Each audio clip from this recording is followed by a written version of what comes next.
আসসালামু আলাইকুম। অনেকদিন পর ভালো লেগেছে।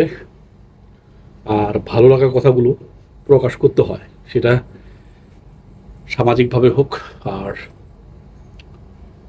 অনলাইনের মাধ্যমে হোক, প্রকাশ করা উচিত এবং সত্যকে সত্য বলা উচিত, ভালোকে ভালো বলা উচিত, মন্দকে মন্দ বলাই উচিত। খুব ভালো লেগেছে আজকে আমাদের বিরোধী দল বাংলাদেশের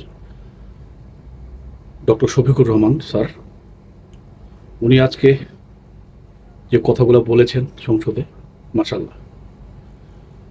বাংলাদেশ সরকার জনাব তারেক রহমান স্যার চীন এবং মালয়েশিয়া সফরে উনি যে গিয়েছিলেন এবং উনি গিয়ে কি কি আলোচনা করেছেন বা কি কি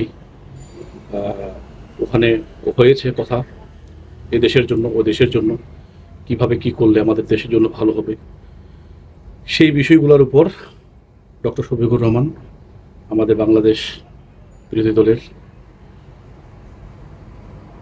কাণ্ডারি, উনি আজকের কথাগুলো আমার কাছে এই জায়গায় লেগেছে। খুব ভালো কথা বলেছেন।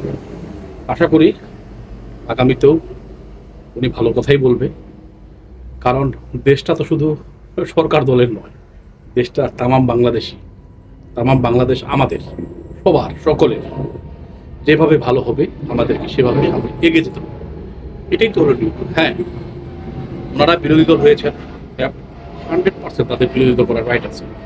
কোনটা রাইট আছে?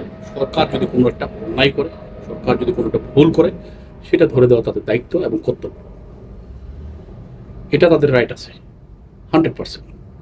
আমি শফিকুর রহমানকে আমার পক্ষ থেকে আসসালামু আলাইকুম এবং সেলুট। সেই সাথে আপনি অনেক সুন্দর কথা বলেছেন, অনেক সুন্দরভাবে উপস্থাপন করেছেন আপনি আজকে।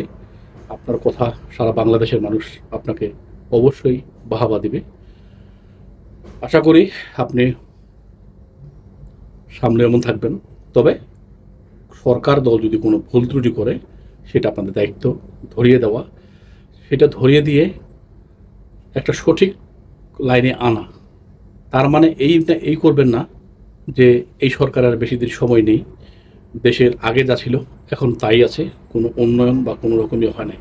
4 মাস 5 মাসে যা করেছে, আমি মনে করি আমরা প্রবাসী থাকি, আমরা দেখি তো অনলাইনে এবং এলাকা ফোন দিলে মানুষদের শুনি যে উনি এই কয়েক মাসে যতটুকু করতে পেরেছে, বিগত সরকারগুলো কি করেছে আপনি একটু হাইলাইটে দেখেন।